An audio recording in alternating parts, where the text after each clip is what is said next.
We are broadcasting. I'm going live right now. Tune in, people. Tune in. Share, share. Hold on, I'm not there yet. Like and Oh share, no. like and share, like and Oh no, share. it's not doing Yep. it. Start your Hold on. watch parties. Hold on 1 second, everybody. Let me see. Oh, it's saying preparing for live. I don't know where it's going. Uh-oh. Oh, it doesn't. It didn't allow Hey. you to select. No, let me see something. Stop Wow. live. Hold on y'all. Okay, I'm going back to live. And now, Like what we know now. They just yeah, I'm going there now. people just now liking the page. Okay. All I right. see that. Sorry. Hey, everybody, we are live. We are live. We are live. It is setting everything up. Oh, still. It's still setting, but go ahead, my dear. Go ahead, my dear. I'm Okay. still pushing buttons. Hey, everybody.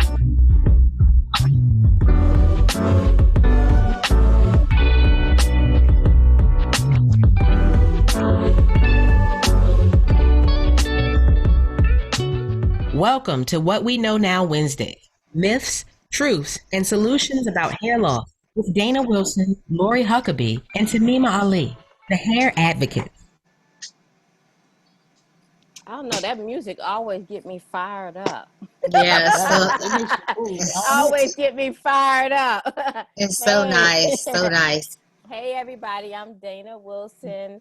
I am out of Chester, Virginia. I am your Sister Log Master Trainer and your certified trichologist. My personal mission is to help people who are experiencing hair loss, to encourage you that you don't have to suffer in silence, that there is help for you, and we are here to share what we know now about hair loss. So welcome to the show today. Hey, Hey. Oh, go ahead, Lori. Go ahead. I know Kimmy likes to be in the middle, so I was gonna let her She go. does. She I does. was gonna let her go. Hi everybody. Oh, Thanks for joining. Uh, my name is Lori Huckabee. I'm located in the Hampton Roads area of Virginia.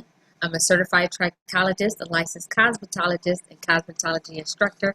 I'm a hair coach and a certified Surgical consultant, and also a city certified biomedical research assistant. I am passionate about what I do, and that is I help people to revive and renew their scalp health, and to restore and regrow their hair. You don't have to suffer in silence, like Dana said, and there is help. There are options. You just have to act on them.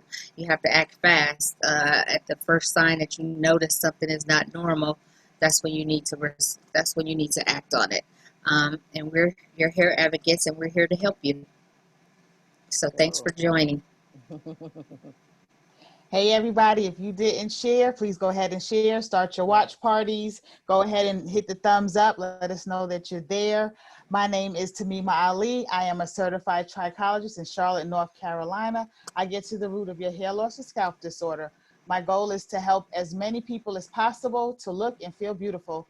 Let me help you be your most healthy self. I All love right, that. I ladies. love Awesome. that every time you say that, Kimmy. I love it. And Yes, we listen, do. yeah, and We want you to be healthy. It's all yeah, about that. The more you get to know us and talk to us, the more you will see that it's more than just working with the outside. It's deeper than shampoo. It's deeper than conditioner. It's yeah, deeper than whatever topical that you want to rub on your scalp. Um, Not to say that it's detrimental. I had a client one time say, "Well, it's not always detrimental." No, it's not, but it is your body's way of telling you that, hey, something's not right, and you yeah, need to address it right. before it gets to the point that it's detrimental. And so, all of us together, we're your hair advocates. This show was designed and created to dispel the myths and truths about hair loss, and then obviously to provide you with some solutions around the hair loss as well. So we have a good show. We have two guests today. We're so excited about these two Yes. guests. Today's topic is living with hair loss. Is that right? Yes, living with alopecia. Living with Um, alopecia. yeah, we started a series last week, Mm-hmm. and we're going to be coming to you talking about the different types of alopecias. And last week we covered traction alopecia. This week we actually have two guests, like Dana just mentioned, that have been living with alopecia, and they're going to discuss what type of alopecia they have, and how they've been able to function with that diagnosis Mm-hmm. specifically. Mm-hmm. Just want to give a few couple housekeeping things. Yeah. First of all, if you're inclined, please join in on the Zoom. Yes. That way you can be a part of the conversation in real time, as we cannot address the Facebook comments like we can if you're on the Zoom. So go to the link, come in on the Zoom. You don't have to be uh, uh, we don't have to show you if you don't want to be shown. But you can ask questions and we can readily answer your questions. Yeah. Also, there is a storm in our in our immediate areas, Yeah. so we may have technical difficulties. So, Yeah. if in the event that you lose us, that's what happened. That we have Yeah. severe storms in North Carolina and probably coming Yeah. up to Virginia too. Yeah. So, So look, um, technology is good when it works and it's crazy when it don't. right. So, Okay. it is what it is. That's something that's not in our control, but we want to give you a heads up so that you're not wondering what happened. That's Right. what happened. Right. The storm got us. So go ahead, D. Will, and you can start with our Oh, first so guest. well, before we get started, I just want to say that we always, if this is your first time joining, we always use the word alopecia and hair loss interchangeably. So if you hear us say hair loss, it does mean alopecia. And alopecia really just mean hair loss. I know some people are confused by that because they may go to the doctor and the doctor say you have alopecia. Well, that just means hair loss. Now we need to figure out what kind of hair loss. And our guests today are going to be sharing what kind of hair loss or alopecia that they have experienced in their life. So our first guest is Miss Deanne Graham. We're so happy to have her. I personally met Deanne. She may not even remember, but I met her last year in April at the Trichologists on a Mission convention that we had in, what was that, Florida? Yeah, in Florida. And so Miss Deanne is an award-winning author of Head On Stories of Alopecia. And she's an alopecia coach and a consultant, an educator and an advocate. She was first diagnosed with alopecia when she was 7 years old, which that is amazing to hear. That you were diagnosed so early, which was really, that's really great to be diagnosed early. She published Head On Stories of Alopecia to share stories and photos for people around the world who are living with alopecia in order to provide a broad perspective on the journey of hair loss, which that is great. Educating communities in order to empower others who have been diagnosed, especially in the beauty and the medical industry, and it's important and part of Deanne's outreach. She's also the host of Alopecia Life podcast, where she continues to educate and share stories to help others realize they are not alone. That is a huge piece. Thanks so much, Deanne, for being Hi, Deanne. Thank you Hi, for here. Deanne. joining. Hey. Hi. Welcome, Deanne. Thank you. I am so glad to be invited and just really thankful that you guys are having me on. So thank you. Good, great, thank you. If I please share with our audience who you are outside of all the good stuff that I just shared about you. Okay. So I like to play volleyball. I'm active, Hmm. not as active as I'd like to be right now because our team's not playing. Right. But like right now, we actually just sold our house Okay. in 4 days. It's Oh kind of a wow. crazy Oh. scene, yeah. And Oh the wow. market is crazy. Like we don't have anywhere to go right Oh now. wow. Yeah. So It so went that's Wow. what's faster than immediately it went So happening. faster quick. than you expected. Very, Yeah. yeah. The Okay. market's Wow. yeah. Okay. So that's where we are Okay. personally. Cool. So please tell us about your experience with hair loss and where you are now professionally as Yeah, well. Yeah. yeah. So at the age of 7, I was diagnosed, and at that time it was the mid 70s, late Mhm. 70s, and I already had another autoimmune condition. So I'm a type 1 diabetic, and I was diagnosed at the age of 2, so I've been insulin dependent since then.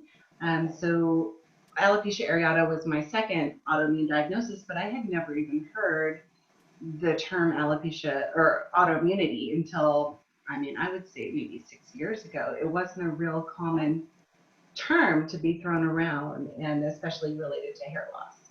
Okay. So that's kind of how it went. I was sent home with a tube of cream to put on my head, and it didn't work. And I experienced total scalp loss. And at the time, when you're 7 years old, you don't have a lot of other hair regrowth, so it was hard to really say what that would look like. But I probably had totalis because I kept my eyebrows. Okay. And then I had regrowth at the age of 14, and completely just for whatever reason, we didn't change anything about my diet. You know, that is right when you have puberty, so there maybe was a hormonal component then for regrowth. But let me hold on one second Mm-hmm. again. So at 7, your hair just totally just start falling out. All of a sudden, it just start. I mean, can Mm-hmm. you take me back to that place at Yeah, yeah. 7? Yeah.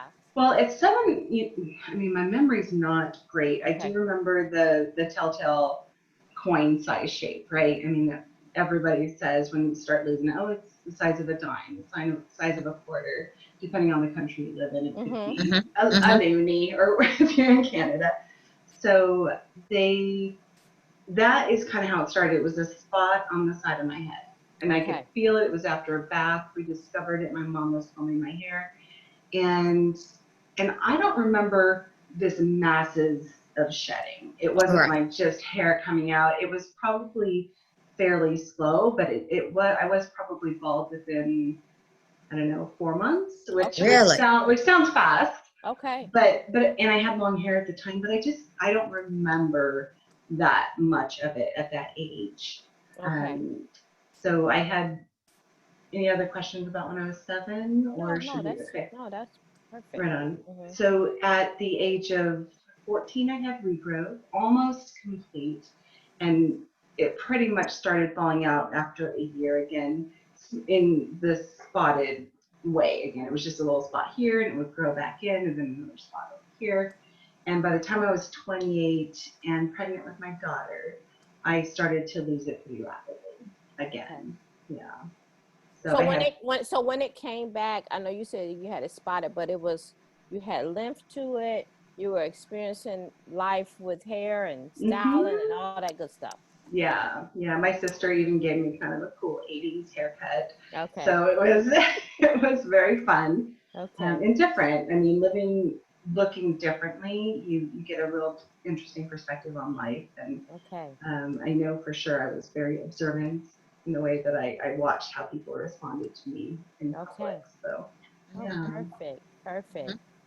And so then you said at 28, so then you start losing it again.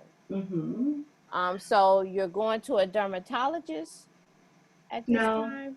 no, I'm not seeing anybody. I know what it is. Mhm. I'm not interested in getting steroid injections. I had experienced that when I was having a little bit more loss around the age of 21, and that Mhm. was the first time it was ever recommended to me to go and try Mhm. steroid injections. And after about 3 or 4 times, I had a lot of the pitting and raising of the scalp that Okay. happened. And the thing that really kicked me over the edge was that my doctor had been in a skiing accident, and he wanted to use his broken arm to Mhm. inject my head with this huge needle, and I was like, You're like, what? Yeah, I even said to him, "Are you sure you can do this?" And he insisted he could, and I let him. You guys. So No. that was the thing. I said okay because I was already in the office.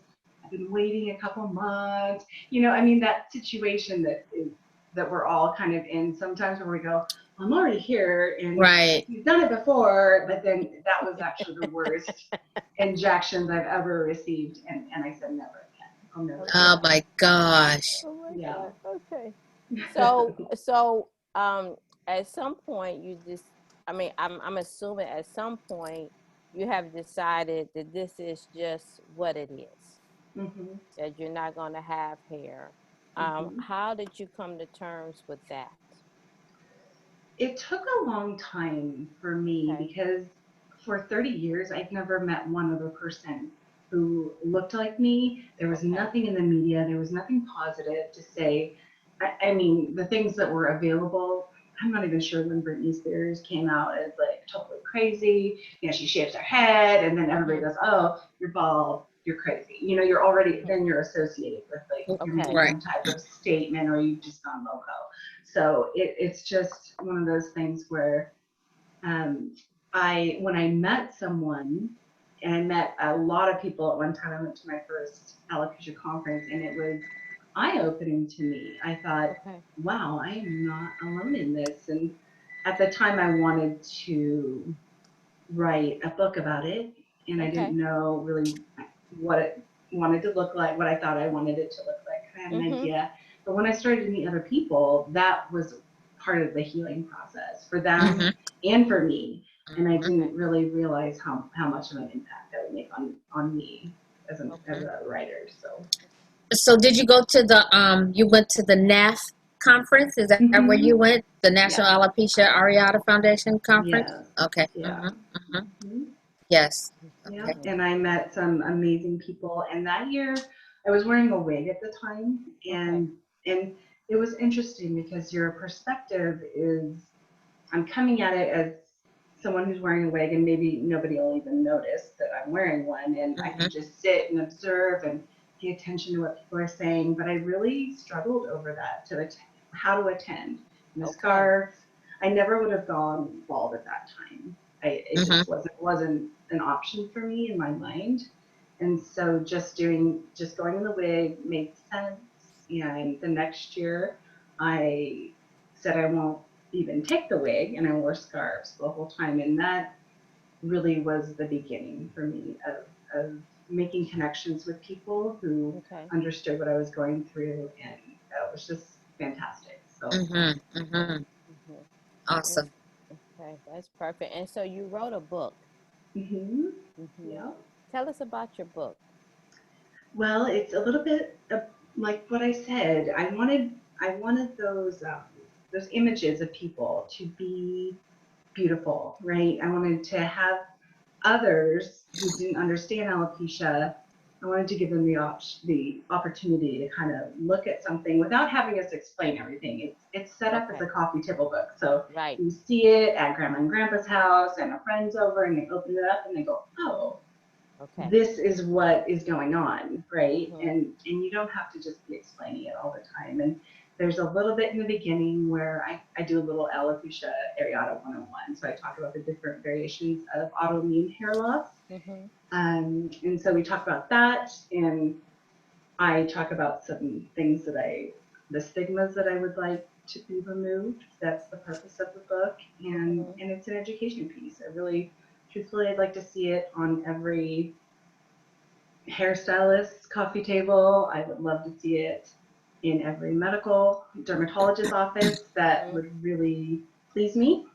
Mhm. And so that's kind of the goal of the book. And it's also to give this amazing support without having to be out loud and proud, however we want to talk about, because there's such a stigma behind hair loss, right? Did we cause it?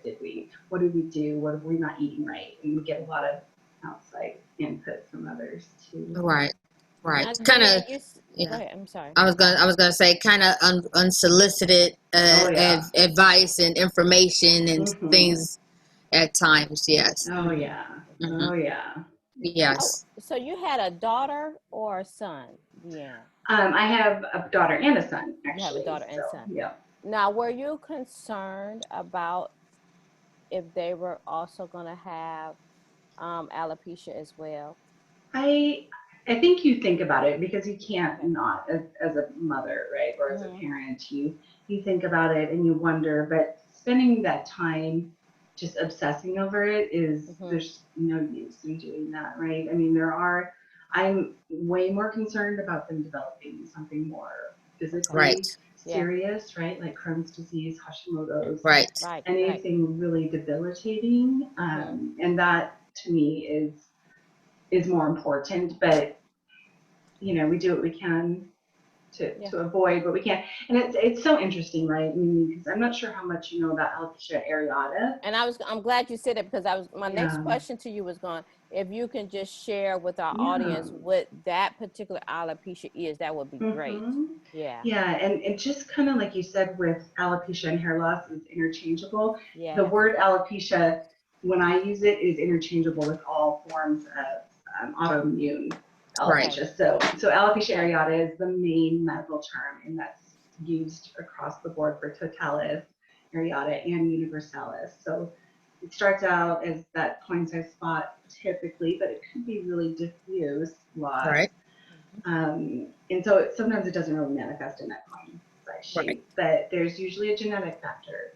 We don't know what percentage that is, but there seems to be, if you have other people in your family with autoimmunity, or if you have someone with alopecia in your family. And I don't have anyone that I know of in my family with other autoimmune diseases. Okay. I do, on my mother's side, it's become obvious that there might be some fibromyalgia, but that was kind of later discovered. So when so areata might develop to totalis, or you might just grow it back, right? I mean, spot might come and it might grow back. Right. So it's never a definite. You're never just gonna go bald just because you get a spot. So Right. Yeah. Because I know I had, I think I shared when we first started the show, I had 2 spots, and they were like the size of a 50-cent piece. And like you said, there was no big thing where boom, it was a clump of hair, a patch of hair anywhere. I just happened to be going through my head after I washed it and was getting ready to blow dry it, and I'm like, why is it a big space right here, and shouldn't this hair be right over here? And I get a mirror. It surprises me how many people don't look at their heads. Like from the time I started combing or taking care of my own hair, I have been able to look at the back of my head. I was taught to take the mirror, hold it up, and you look at the back of your head. I even taught my kids how to do the same thing. So when I hear people say, well, I couldn't see back there, or I couldn't see that, what do you mean? You take a picture mirror and you look at it. But anyway, I that's what I did. I took a mirror and happened to look up there, and I'm like, is it me? I'm thinking I'm seeing things. Like, so when I went to go get my hair done, I'm like, I told my friend at the time that she was doing my hair, and I'm like, do I have a spot? And she was like, yeah, you got 2. And I'm like, okay. And at that time, yeah, I was doing hair, but I surely wasn't into hair like I am now, or looking at it like I am now. And so I'm like, wow, well, what caused that? That was my first thing, is what caused that. And she's like, I don't know, because I hadn't done anything. I hadn't pulled it out. I didn't see it come out or anything, but I didn't do anything about it. And the next thing you know, just as easy as it came, as it went, that's how easy it came back. Like, it grew back in. And I've never had it since then either. They never came back. And I know that with some people, different factors will make them reappear. And typically, if you have those spots like that, and they usually come back in the same space, or they can come back in a different space. But I never had a reoccurrence after that. It happened just that one time, and it was those 2 spots, and they never came back again. So it was really weird to me. It's like, wow, like, what the heck happened? What was that all about? So Deanne, now, can you allow your hair to grow some? Will it just be spots, or no? I have universalis, so that's head to toe loss. It's just gone, but tomorrow it can start growing. Seriously, it could just be growing. So you just never know. Okay. Yeah. Now, Deanne, have you been approached by physicians at all that want you to be part of a study, or want to experiment or anything like that? No, not by physicians. Usually by drug reps. They're always on my on my case. Oh, wow. Usually when I speak, I Mhm. speak as well. And so I was at a huge dermatology nurses convention up in Canada, and there was a drug rep there, and he said, "Hey, you got to try this." And I thought, no, he didn't really. Am I not making it clear that I'm happy with the way that I look? Right, And right. and so I was thinking about my messaging, but then I was like, no, that guy's just all up in my business. Like, Yeah. not he just is not paying attention. So Right. yeah, so I think I get more of that from people. Wanting you to use their or try their products Their product, or right? use their products and things like that. Yeah, for sure, for Mhm. sure. So, Deanne, can you tell us more about your podcast, please? Sure. Yeah. So I started that. We're going on the year mark in September, and I'm really excited about that. Mm-hmm. It's a great deal of work, just like you guys know from doing Yeah. this. I mean, Mhm. it's work, Yes. right? Uh-huh. For I know sure. it seems easy when it's live and broadcasting, but if you only knew. Right, Right. right. And I do editing after the fact. So Okay. I Okay. usually do Okay. the edits after the interview, and sometimes I can pull a good interview out of something that I didn't do. I've learned along the way that I need to ask the right questions and be very quiet, not say anything at all after I ask a question. Let it go. So let it go. Well, because the noise, it's not visual like this at all. So Right. they're Right. not seeing me nod. I see. They're only hearing, and I just sound like bizarre when I comment. And so I try to get that out of the way before I let them know that I'm So, responding without that. so first, tell me, what is the purpose? What is the whole purpose and your intention behind the podcast? Well, so many people learn different, right? And so Okay. I've got my book that's very visual, and then you Mm-hmm. can take that in quietly and read it. Some other people really learn by listening, I listen. and I wanted to share positive stories about people living with alopecia. And it's not even that the show's all about hair loss and Okay. people's experience. It might be what they're living with right now. And I interviewed Lindsay, who is a marathon runner. She just loves to run. She just did an ultra marathon last week. So a few months ago, I interviewed her, and that's all we talked about was running. And I knew things about her personally because I know her. And I asked about how many donuts she eats because I know she eats donuts after she runs a marathon. So we just talked about that. And so sometimes it's not even about hair loss, right? Right. And you don't have to be sharing. We're just sharing the experiences. And I know a lot of my listeners are parents, and they need to hear these positive stories. It's Yes, you're very right. important, very important. Because I know my parents didn't have any support when I was growing up. They didn't know what was available, and there really wasn't a lot available. So Right, right. Because NAF has not been around that long, right? It's only been around since what, the 80s or late 80s or 90s? NAF is actually I would say within a few years of me being diagnosed was when they were founded. So, Okay. but they were very small. Right. I think that I know someone who attended the first conference, and Okay.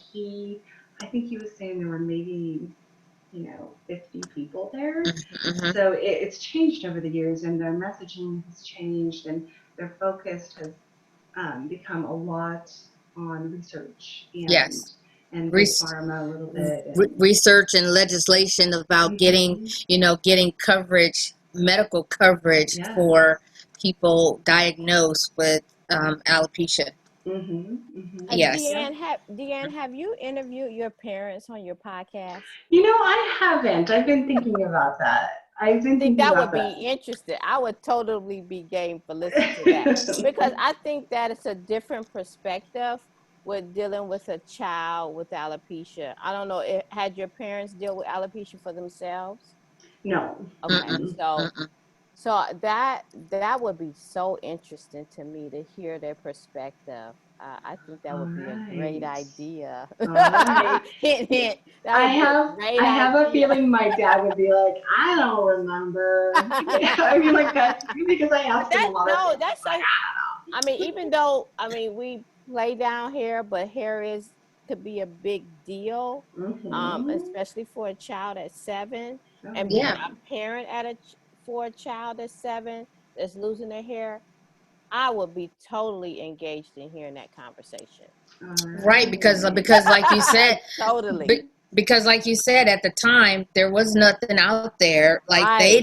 they didn't know who did they have to even associate with, whose Mhm. child or who had been through the same thing. So for them, it was like, and then you care about your kids, so you don't want them to get teased.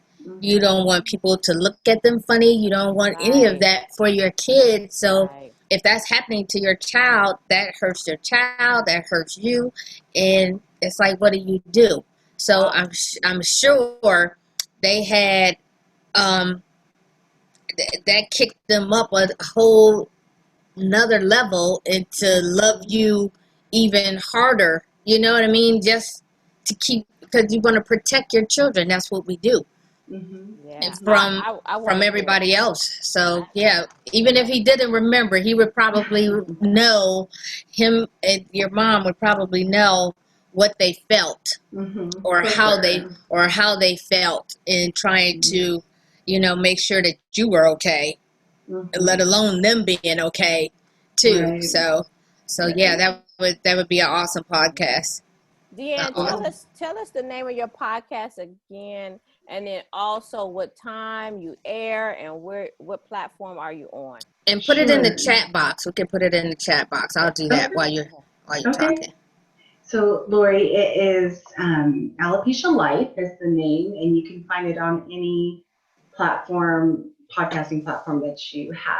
So, if you have Apple Podcasts, Mm-hmm. and so there's Spotify and Stitcher and Google, and so it's Okay. usually pretty broad once you get it out there. And I air every other Thursday. I actually have Okay. the last one for August. Okay. It's coming up tomorrow, so I will. They release usually at 3 a.m. Pacific Mm-hmm. time, and so they're ready to go by 7 o'clock in the morning on the East Coast. And yeah, I have a decent following. I love that Okay. I'm getting, people are listening from all over. I'm almost up to about 10,000 downloads, which is Oh, for that's a some reason lot. a big That's a number lot. for me. It That's is. Yeah, that's huge. That's awesome. Yeah, huge. yeah. And you said that's every Thursday at what Every No, time? other Thursday. every Every Every other other. Every Thursday. bi-weekly. Mhm. every other Thursday. Mm-hmm. Okay. I'm sorry. I'm old and I type slow because I don't like technology. Every other Thursday. Yeah. Yeah. On And all platforms. and Okay. the great thing about podcasts is you can listen to them whenever, right? Anytime. You Right. subscribe and you just Right. listen when you're out gardening, when you're going for your walk, when Yeah. you're on your way to work. So Yeah. it's kind of a nice, with COVID, it's been interesting. I noticed a small decrease in Yeah. listeners because a lot of Okay. people weren't in their cars driving, that's when I listen to podcasts. Yeah. So Yeah. yeah, so Okay. so there's that, and we talk about everything, and we do have parents on there that have talked about their own experience over Okay. the last even 4 years. I do believe that the awareness that's happening right now is really changing the experience for kids who are being diagnosed and adults, really. Right. So Mhm. Absolutely. yeah. So Awesome. Deanne, our show is what we know now. And so we always like to end with our guests with asking them, what do you know now about hair loss that you would like to share with the audience? Right. So what I know now, Yeah. definitely I know more medically than I really want to know, I think. Not, I mean, I like to be educated, but a lot of it is, I want to talk about the emotional pieces of it, right? Because it's not, I don't believe that hair loss and suffering need to be synonymous. I Right. truly believe that people can look this way and be completely happy with themselves and accepting of the fact that this makes me a little bit different, but there's so many pieces of us that are way bigger than what's on our head, Right. right? Right. So that's Right. a big part of it for sure. So you really relate to India RE says not I am not my hair, right? That's like it's like one of your theme songs. It is a big one in the alopecia community for sure. Yes. It Yeah. gets floated around every little bit. So Yes. yeah, Thank and you so much, Deanne. We you're appreciate you welcome. taking the Yes. time Awesome. and share with your experience and what you're up Yeah, to Yes. around hair loss. Right. We appreciate it. And you can And you, stick around if you like. You don't have to leave. Our next guest is going to be Roxanne Ray. yes, ma'am. Thank you so much, Deanne. you're Thank you, welcome. Deanne. Yes, Thank thank Yes. you. Thank Thank you for you. having me. you. Oh, loved it. This is our pleasure. Where's our Roxanne? She's That's our here. Roxanne. She's here. She's Okay. here. Yes. All right. So we'll be bringing her on. There she is. Almost, almost. Almost. Gotta turn her You gotta mic turn your video and video your and your sound on, my microphone dear. on. There she Hey, go is. ahead. Go Hi, ahead. Roxanne. Hello, Hey, hello. Roxanne. Hello. Wow. Hey, It is Roxanne. absolutely beautiful. Let me introduce Miss Roxanne Ray. She is our artiste. Roxanne Ray is located in Houston, Texas. She's a master cosmetologist and she's founded the Personal Effects Salon LLC in 1986. I am not telling your age, Roxanne. I know. It's all right. She is a master Sister Lock consultant and a former master trainer for Sister Locks, a color code people skills facilitator, and a former educator for Design Essential. All right now. She is a real educator. Okay, I'm not even gonna name all these places that she is an educator for. I want to say personally, Roxanne was the person who established my locks, and she is part of the reason why I am a consultant and a master trainer right now for Sister Locks. So I so appreciate you coming on. And as we can see, Roxanne also have experienced life with alopecia, and that's exactly where we would like to start with you, Roxanne. If you can please share with us, one, about yourself, and then two, about your experience with living with alopecia, if you could. Okay, so Dana almost told my age, so I'm gonna finish giving you some hints. Okay, Okay. okay. Go So ahead. I Let's have see if I been can guess. see if you can guess and tell me. So I have been a licensed professional cosmetologist for 48 years. Okay. Woo! Girl, go ahead with yourself. And so I am, right now, my focus, I've done some of everything, as you can imagine, in that Right. time. Mm-hmm. Chemicals, colors, whatever is all about hair. So right now it's all about curl. I'm Mm-hmm. all about the curly hair care, and it has been like that. I'm going to say for at least the last 20 years, I've focused in on all about curl. So licensed educator, a product producer. I've gone to the point where I produce product. I have produced a style book that is nothing but locks or highly textured hair. My company is, as Dana mentioned, an LLC. I also have trademark education forums that are coming up soon. Okay. So that's a little bit about my professional background. And proud to say that I'm first generation. Second generation is following behind me and keeps up the Personal Effects name. So personally, it was such a pleasure to hear Deanne, because I still have yet to meet somebody in person that looks like me. Right. Okay. So that was a first for me. Okay. And so personally, firsthand, it can be very emotional, especially when hair is my thing. And Right. I was in the industry and had a very vibrant clientele, salon owner of several different locations. And so at first it was the emotions of dealing with how do you do hair when you don't have hair? you know, and I would get Right. those kind of comments. Okay. It was emotional. Mine is also autoimmune, Okay. and I already was dealing with autoimmune issues. I was diagnosed with eczema, and it was severe when I was little, at the age of 5. And Okay. so the skin part of it, autoimmune part of it, was what I had to deal with. And that was ongoing and is still ongoing throughout, you know, through since then. Um, the autoimmune with the hair did not kick in until um, I gave birth. And the first 2 of my children, I did general anesthetic, no problem. The third one, I decided that I wasn't really into putting out like that for surgery.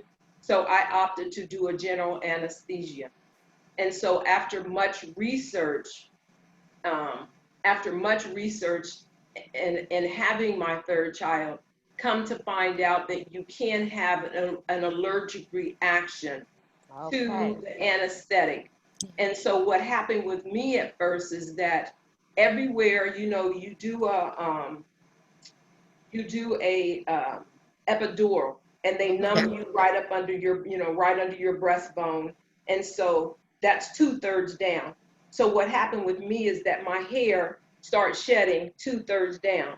Oh, Well, it wow. didn't, and at first, and it was right on point though, because it's when everybody start wearing that real tight shade mohawk thing Yeah, right yeah, here. yeah, yeah. Mine happened automatically. So, but Okay. Okay. anyway, it shed 2/3 down, and at first it did it. At first it was circling out, and it was Okay. circle in, circle out, circle in. I had the injections that did Okay. not. It did not help. You know, it would come out, but because of whatever else was going on in my system, it didn't stay in. And Okay. so eventually it was like I just can't. Those injections in the scalp, I'm like, if I can't get it back by nutrition, then it won't be coming back. Right. So But let that's me ask you, Roxanne. So you said that because you were in the industry and not having hair, how did you deal with clientele or potential clientele that came to you and wanted their hair done with kind of concerns or I guess questions about you actually not having hair? well, see, and at first, I'm going to say for about the first 3 years or so, it looked like I was doing it on purpose because I was in Okay. style. Gotcha. Right. Gotcha. So I Okay. really didn't have to address that. A lot of Okay. the emotion was coming from within. Right. Okay. You know, is how do I deal with it? How do I accept it? And I remember one time I was out in a public service, and I was wearing a hairpiece, and I went up under a tree branch while I was in this public service, and it caught the hair, Oh and it no. almost pulled it off while I Oh was no. outside. And I was Okay. like, I'm done. Okay. You know, if I have to wake up and look at me like this, everybody else is going to have to wake up and look at me like this, because I'm not going to run to the door and get the wig. I'm not Okay. Right. going to hide behind scarves. It's too hot in Houston to wear hair, any of that. So, you know, I've only been here in Houston in 13 years, but even in Ohio, it was just too hot. So that's how I deal with it. And as it progressed, I became more comfortable. And Okay. as I became more comfortable with myself, and I remember the day that I woke up, and I was very grateful, and I was thinking, Jehovah God, I said, you know what? I don't have to have this to breathe. Mhm. That's You right. know, you don't have to have hair to breathe. A Mhm. Right. lot of people have other things that causes them not to be able to breathe. So Mhm. as soon as I got okay with that, then I was okay with me. And I Mhm. felt like everybody else would just have to deal with it. And yes, it's an oxymoron. The person who doesn't have hair can do all these hair things. So Well, I'm going to say when I came to you for my consultation for Sister Locks, it didn't bother me one bit because you were so professional. I mean, you shared yourself well. I mean, it didn't bother me one bit. I mean, I don't even know if I thought about if you had decided to be with no hair on your own or not. Right. Because you were so professional and knowledgeable about what what I came to you for. So I could appreciate that. Mhm. You know, and most people even now think that they either have one or two thoughts. Mm-hmm. I either did it on purpose and I would just want to rock me looking like this, Yeah. or they feel like I'm dealing with some sort of terminal illness or cancer. Okay. Mhm. Okay. So, you know, still people in this day and age make that assumption Mhm. that, you know, that you're super ill. So, Now, Rox, are you permanently, are you scarred? Is your scalp totally scarred? no, I have scoped, you know, being a trichologist Okay. also, I Okay. have scoped, and you can see the follicles very clearly. Mhm. Okay.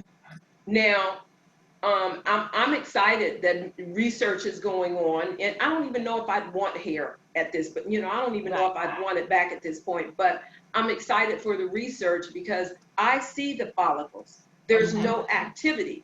Okay. It doesn't Right. appear to be scarring to me at all. It just, Okay. it's closed over.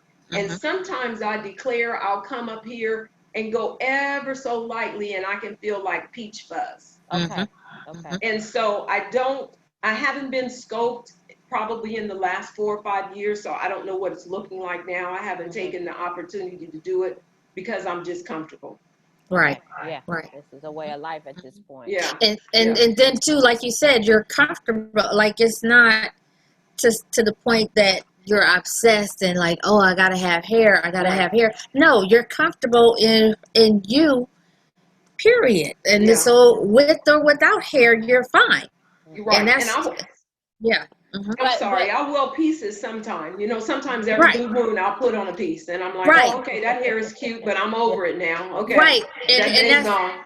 and that's a different thing than you're wearing it because you have to because you feel some kind of way Yeah. like you're trying to impress somebody else Right. who doesn't need to be impressed because you're okay with you. Yes. That's the Yeah. But main thing that you want to get across is that I'm okay with me. Mm-hmm. but what Yes. I'm thinking about, Rox, is how do you share with your clientele who are coming to you with hair loss concerns? How do you now encourage them moving forward with, they haven't had the total loss here. They're not comfortable in their skin with this. How do Mm-hmm. you encourage those individuals moving forward? Well, you know, there's so much more now. You know, at one particular point, I was an educator for a company that was one of the first markers. I guess, can I mention brand name? Yeah, you can. Sure, So sure. I was an educator with Nioxin at one Mm-hmm. particular point, and Okay. they were the ones that introduced me to the scope, and I was traveling a lot with them.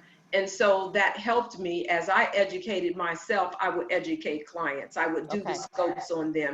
Okay. So things have moved so much, you know, it's so much more advanced now, and that there is the intake form where you're going to do a whole interview about what your lifestyle is, what do you Right. eat, all of that, that you would do in a trichology consultation. Right. That's what I share with them now. And I've Okay. always been, even before I had alopecia, with my clients, I would tell them junk in, junk out. You know, if you Right. don't give me anything to work with, I can't work with it. Okay. Right. Um, and that was before, that was my first 15 years in the industry and dealing with people. But I was Mm-hmm. always aware of the fact that um, your body will tell, your hair will tell on you before your body does. Yes. Okay. Perfect. Okay, your hair will tell on you before your body does. Your scalp looks a certain type of way. It scars a certain type of way. It has a certain kind of sheen, which lets me know whether or not they're pulling it out or whether or not it's medication. So moving forward, that's how when I look at somebody's head, because I've been looking at it for so long, a lot of times, even without scoping, I can see the beginning of um, Something.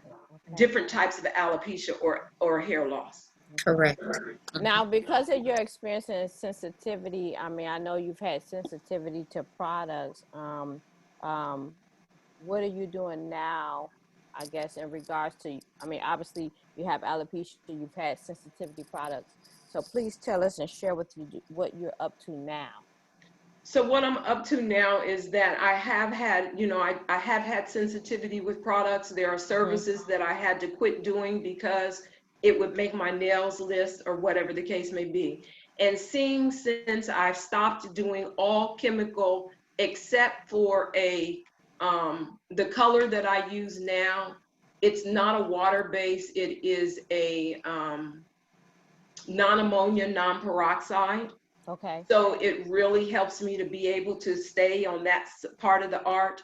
But I personally have developed, because of all of my research and such, I've developed a hair care line that is all about curl. My focus is that it's about curl. Their personal effects, lock, L-O-X-X, mean locks of hair. That it's not just for locks, but they're all natural. And so there's no chemicals. I'm not using any chemicals in them at all. I designed them. The pilot product actually came about because of doing locks and the different characteristics of highly textured hair, and how some of it would just, you put it in and it would slip all the time. And so those who wear locks, especially the micro or smaller locks, sister locks, they know, you know what I'm talking about. It's hard for it to stay. So the pilot program came from, the pilot product came from looking for something that would help the hair hold on. And from there, the shampoo developed. There's a leave-in, I have a leave-in moisturizer that moisture balances the hair, that's called Lock Mist, that's has aloe and silk in it, that helps you hold the moisture in your hair. A Cream Protect, which is 97% vegan. So that's what I'm up to now. The product line is still expanding and developing, but it's mostly because I'm very well aware of that old adage that we need to add something to our scalp, or that we should put oil on our scalp of any sort.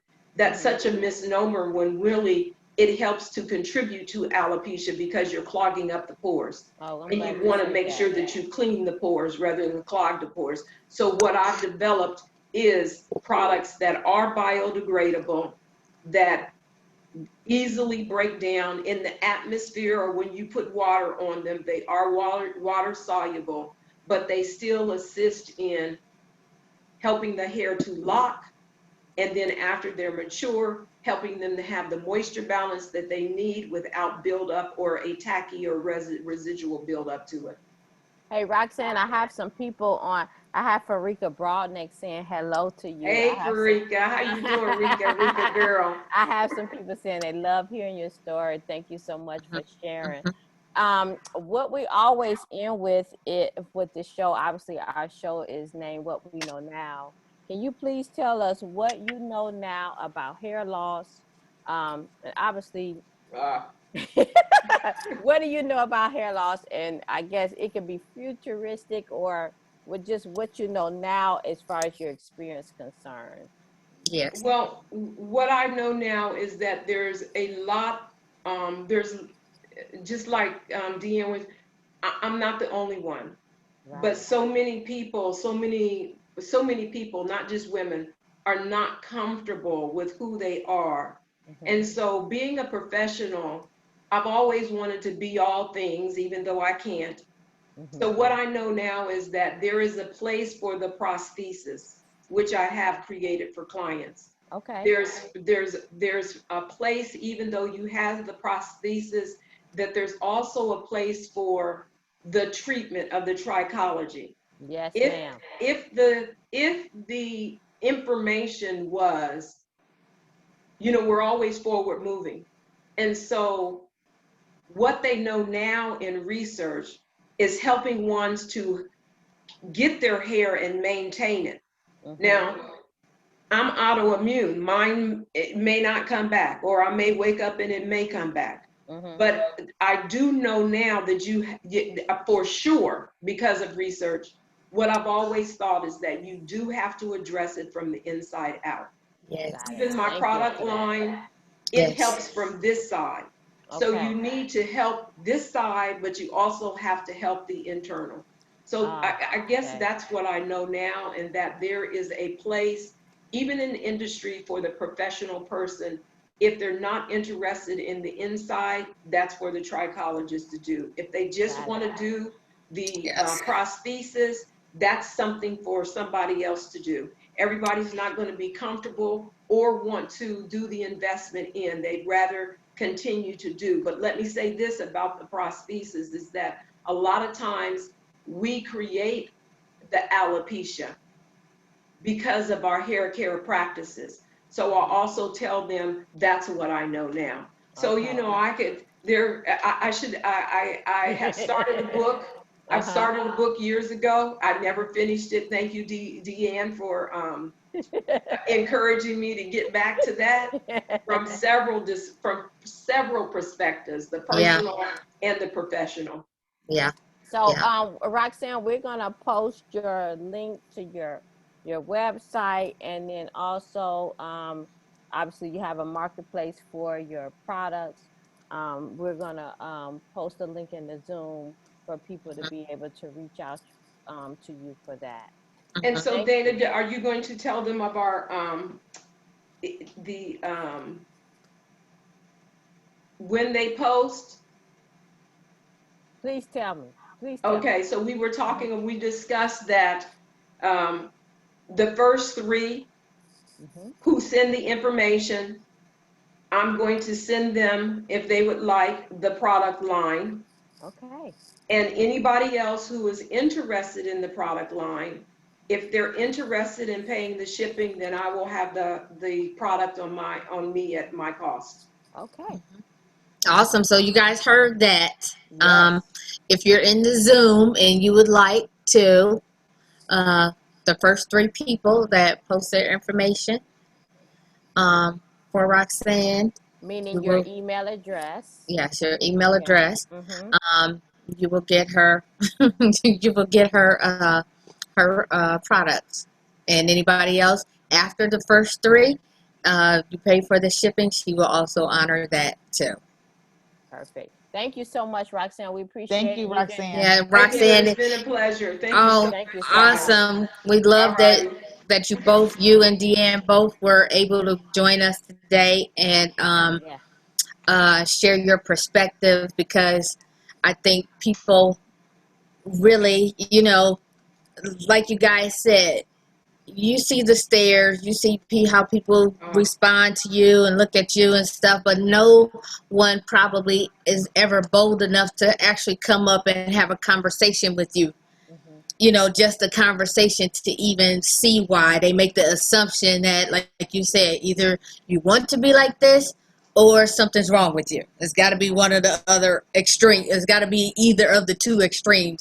But probably hardly anybody ever just comes and has a conversation with you to really get to know you and find out. So thank you so much for sharing this. I think um, you are both an inspiration to a lot of other people out there who may be watching, and people who share this with people that they know Right. who are going through the same thing, because there's a lot of people that suffer in silence, Right. mhm. meaning Yes. they're not um, they're not okay with themselves, nor are they sharing it with anybody else. So they're just holding on to it and dealing with it, suffering, because they're not even And dealing with it in a positive way. And we know that, like you said, a lot of stuff we can kind of bring on to ourselves. hmm Stress is huge. Like Yes. stress, if stress causes other ailments in right. the body to happen, your body is not, your hair and your head is not separate from your body. So Right. that Mhm. stress is going to just boom all over, and it's going to affect everything. So don't deal with it in silence. These two fabulous ladies are prime examples that it's okay. You are okay. You're not an alien. You're not from outer space. You're Right. God's child, just like everybody else is, and it's good. It's okay. You'll be fine. Share if you need to. Get it out. Hmm. Don't hold it in and suffer with it. It's because that's going to cause you more damage if you do And then that. also, Hmm. the one of the things I picked up from Roxanne is obviously, the technology now is different from what it was before. Yes. So what we know now is that we can make some changes to our internal body, what we put in our body, Mhm. how we operating with our body, that will make the difference on our hair. Right. And you actually have people like trichologists. Yeah. Yeah, I know there's some charlatans out there, but you actually have some people who are willing to spend time with you and go Yeah. the distance with you, Right. not just tell you, here, do this, take that, and come back in a couple weeks. No, actually spend time with you and hold your hand and walk the process with you, which Yeah. I don't think a whole lot of people had that before. Mhm. And you surely can't get that from the medical profession. Mhm. They're not going to hold your hand and walk you through with it. They might prescribe something for you and say, take 2 aspirins, call me in the morning type of thing. No, we're not doing that. We actually are sympathetic and empathetic, and we know that this is like all of us have had dealt with something, maybe not as to the same extent, but we know it can be devastating. Yeah. And so we're here to help you and walk through it with you. And like I said before, if it's not us that you want, trust me, we have so many people in our network that we can refer you to somebody else who is willing to do the same. Yeah. So Thank you so much, Roxanne and thank you. Deanne. Thank you so Thank much. you. Thank Thank you. you. Thank you. Now, Thank you. now we have our resident nutritionist, Our Dr. starer. Our star. She always come to us and share with us something we didn't know about. And Mhm. Yeah, obviously right. that will help our bodies and then ultimately help our hair. So please That's right. help us, God. Can you hear me? Yes, Yes, we can yes, hear we you and can hear Okay, see you. you. wonderful. Yes. Yes, good. Okay, so let's get started. So Roxanne said it all gets started inside, and Yes. it's an inside out. So let's Yes. go inside. Mm. The one thing we know that affects us is stress. Yes. Mm. So most people are looking for that stimulant. You wake up in the morning, you wake up, and you need your coffee. Is that right?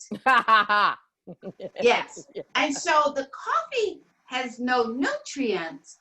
It does have some stimulants, but no nutrition. And so you basically, a lot of people skip breakfast for that reason.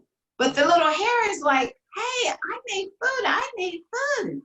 And Yes. so why couldn't we get both in one? So that's what we're going to do here today. So I wonder what Dana's drinking. Okay. And so, Yes. so what we're gonna do, we're gonna try to make something like that morning coffee.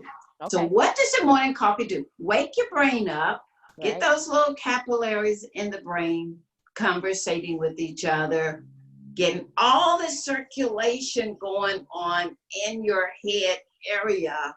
And that's what we've been talking about. You got to have excellent circulation in the Right. brain area.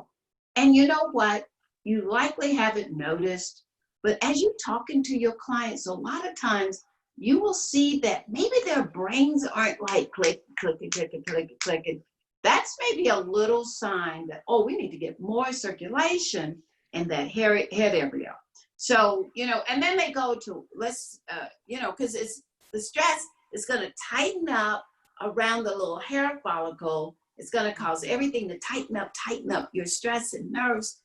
And then it could squeeze on the little hair so much until it just falls out Right. because everything is tight and stressed. So let's go to work, energized, full of energy, and ready to make some money. So we're going to use things that will cause that, like give the hair the exact food that it needs. Okay. So, and then increase circulation. So what we're going to do, That all looks in like one. sea moss. This seems Exactly like what sea that moss. is. We're going to start from a different little point today. I was hoping it was just going to come out perfect, but I want you to just kind of see this container, because when the people get your sea moss, you're going to rinse it really good. I think that's enough. I don't want to put more. But here's the sea moss soaking in its water. And I put in some hydrogen infused water, some alkaline water is good. So we got some sea moss. That's the most needed mineral that the hair needs, kelp. It has iodine, okay? And so now that we have the iodine, what else are we going to do? We're gonna make some milk right quick. So to make the milk, I've been soaking these almonds. And so I'm gonna drain the water off of these almonds. Okay, wow, see that? And so now we have these almonds here. And what does almonds do? Rip all the plaque out of the capillaries and the little arteries that are feeding the scalp area. We gotta have this really, really good scalp. Scalp that is healthy, right? The hair is gonna grow from a healthy scalp and a healthy bloodstream. So the almonds are bringing natural protein. And so you see the water from soaking, I would not put it in my blender because it has enzyme inhibitors. And so what we'll do, we will pour some fresh water, and we will make sea milk and almond milk. Oh my. Okay, that's gonna be nice right there. Okay. Oh, I think we shoot. have a question from Angelique. Angelique, I'm gonna allow you to speak so that you can ask your question, okay? Yes, go ahead. All right. Angelique? Go Yeah. ahead. I want to know, what is she soaking the almonds in? Just regular water? Well, And for how long? okay, 12 hours you should. And why? Okay, they have enzyme inhibitors, just like dried beans, nuts, the same. The only nut you wouldn't soak is a Brazil nut. So it releases these enzymes so you can digest it and get all your nutrients from it, okay? And so that's why you would pour that water off, because you don't want enzyme inhibitors in you. They cause all that bloating, indigestion, acid reflux, and gas. And so when you're not digesting your food properly. So you soak it in alkaline water, some spring water, or, you know, whatever, your water of your choice. But because it's going to soak up the water, you want it to be a good water, right? I like the hydrogen infused water. So we've got water and we've got sea moss. We're going to make that milk. So what else do we do? So what are we doing so far? We're feeding the hair and cleaning the capillaries that are taking the nutrients to the scalp. Okay. We are also lowering the blood pressure, because when the pressure is high, you know, talk to your clients. When they got that high blood pressure, and I think next week we need to show that little recipe, but we could throw it out right now. Let's see who makes it this week. It's only 3 ingredients. If we could put in the blender 1 cup of raw honey, 1 cup of raw apple cider vinegar, and 8 cloves of garlic, and blend it in your blender. And once you blended it in your blender, you are going to pour it in this jar, 16 ounces, because it would have been a cup of honey and a cup of apple cider vinegar and 8 cloves of garlic. Blend it, put it in here, put it in the fridge. Every morning, shake it up, take a teaspoon or so, teaspoon up to a tablespoon. Guess what? You won't be taking high blood pressure anymore. So we're taking the pressure off your little arteries. That's huge. That's what we're doing here. Now, what is the stimulant? That's the kicker. What's the stimulant? Is there another? So here we go. We've got cinnamon. So I'm going to put in 1 teaspoon. I think that's enough. It depends on, you know, the traffic you have to drive in. We could put in 2. This is also excellent for diabetics. So, but 1 usually is enough. Okay. Now we need to get a sweetener of your choice. Okay. Remember, you're all relaxed, but you're all energized. We want the food to go to your scalp. So, well, before we choose a sweetener, I'm going to put in a little bit of vanilla. You know, when people say, have a lovely day, have a lovely day. So vanilla makes you relax. Some of you think about it, you know, on Saturday night. Vanilla just, it's just got that relaxing. I love vanilla. Yes. And so this one happened to be a non-alcoholic one. That's great, especially during the week, right? Okay. And you're headed out to work. Mhm. Okay, now, so what kind of sweetener do you like? I've got today agave. I've got a raw, unfiltered honey, and I've got stevia. So the one thing about stevia, if you read about it real deep, it does help with high blood pressure. What we're Okay. trying to do, get energized, relax those arteries, clean the arteries and capillaries out. That's what we're looking for in this morning drink. But stevia has been touted as helping to lower the blood pressure. Wow. And so it's a natural sweetener. And so this is one. So I just got a little bit of it. So it's powdered. It's in this big jar here. And so what we're going to do, we're going to take a little bit of this one. I'm just going to take about a third of a teaspoon. Okay. And then we're going to also, I'm going to take maybe a tablespoon of agave. So the thing about agave, it won't raise your blood sugar and keep it high. Okay. So, but it's kind of not my favorite choice. Okay.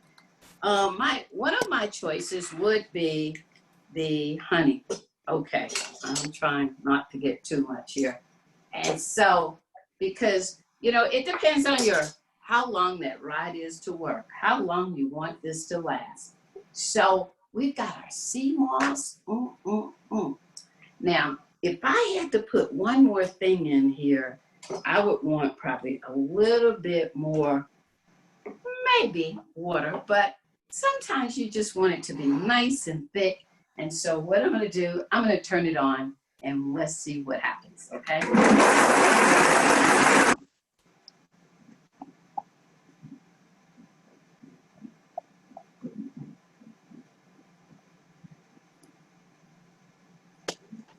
Something new for me to try. Yep. I'm telling you, my grapefruit list is growing. Me and sea moss are becoming friends right now, though. We the best of friends. Yeah. Yeah. I'm gonna be Oh, putting look up a how video, thick. guys. Look how thick So look how thick that is. Okay, I wow. mean, it's nice. So and now heavy. remember you're headed out the door, right? Right. Well, We got it is a almonds, little we got thick. agave, Wow. we got stevia, we had honey, and then we had a little water. I might can drink that though, cause it's Yeah. not too thick. Oh, that Hey, wasn't too bad. tap it up and away you go. Go ahead. So, Okay. And a little cinnamon, right? And a little cinnamon. Yeah, a little Yeah. cinnamon. Mhm. Yeah, she did. Mm. Well, now, You know only what? if you could taste it. Oh, I know. Mm. Think about it. There's two milks, almond milk, sea milk. Mhm. Yes. So there is enough in here for another 16 ounces, shy of 2 ounces. And I think that little 2 ounces of water would have made the difference. And so you're telling me, Dr. Scott, that this is going to replace my cup of coffee? Coffee. It's going to replace your cup of coffee. You got your moss, you got your cinnamon. When you get to work, it's like everything is clicking. Come on, sweetheart, let's sit right here. You're getting customer service because you just fed your total body all its nutrients, and especially, your thyroid, that iodine. So your metabolism is high, it's running high, Cool. Oh, So we want awesome. people to get into The how sea to make the sea moss. So I thought rather than bringing it already blended, so kind of what I do after I wash it, and I stick it already in this quart jar, and then I fill it up with the water, some very warm water, and just let it sit on that counter. Lori, you made the video. Yes, I'm gonna be posting the video after tonight's show. I went through the whole thing of how you clean it, like the whole process from taking it out the bag to washing it to soaking it and then to blending it. So this part that you see Dr. Scott with now, you'll see that piece, and that's where you'll stop to have that and be able to go from there. So yeah. So we just made almond milk and sea milk all in one, all while you were making your breakfast. That's Awesome. an awesome Thank you. breakfast. Thank you so much, Dr. Yes. Scott. You have added another ingredient to my grocery list. Yeah. Woo! But look, let me tell I have everything delivered here. I got kelp delivered here. What is Ooh, it? Dolce last week? Was it Dolce? Dose. Dose. I had Dose. I Dose. got my dose. I got my Swiss chard. I got everything. Mhm. So now, right. so And now so, I guess I and need to get me some almonds. right, you got to get the raw almonds. So Right. you'll never eat roasted nuts ever again. Right. You never, because in order for them to digest, you've got to soak them so they're raw. We're not eating roasted nuts with salt and honey on them ever again. Yeah. They're Okay. dead nuts. Okay. Okay, those are Okay. dead. Okay, right. Okay. Mhm. But bottom Got line, it. we are learning for sure. We overemphasize it every week that it is internal. We learn from Deanne and Roxanne that it is internal Oh, work that yes. needs to be done here to stimulate our follicles. So if you are experiencing Mhm. any kind of hair loss or scalp disorder, you really have to look within first to help yourself. Now, Yes. as a trichologist, we can help you facilitate that along with working with the external, but it is the internal work that you need to really focus on. So thank you so much, Dr. Scott. Thank you so You're much. welcome. Yeah. Thank you. Thank Rip you so that much. plaque out of those arteries. Yeah, we gotta clear So up the we can arteries. feed the people That's Thank you right. purified. to our guest again. We really Yes. appreciate both of you being on. And tune in next week. Join us. We'll have more great information for you. It's Yes. been a pleasure, everyone. Thank you. Thank you. Have a good Yes. night. Mm-hmm. Same time, same place next week. Yes. Thank you.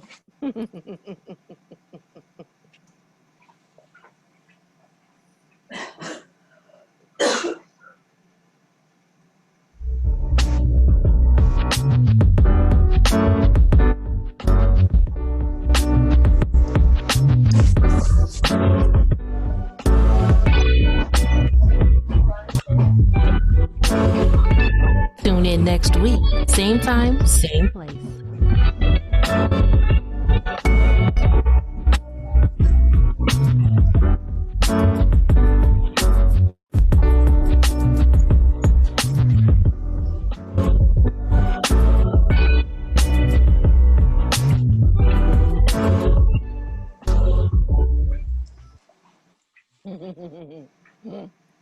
Oh, you're adding to my list, Dr. Scott. Look,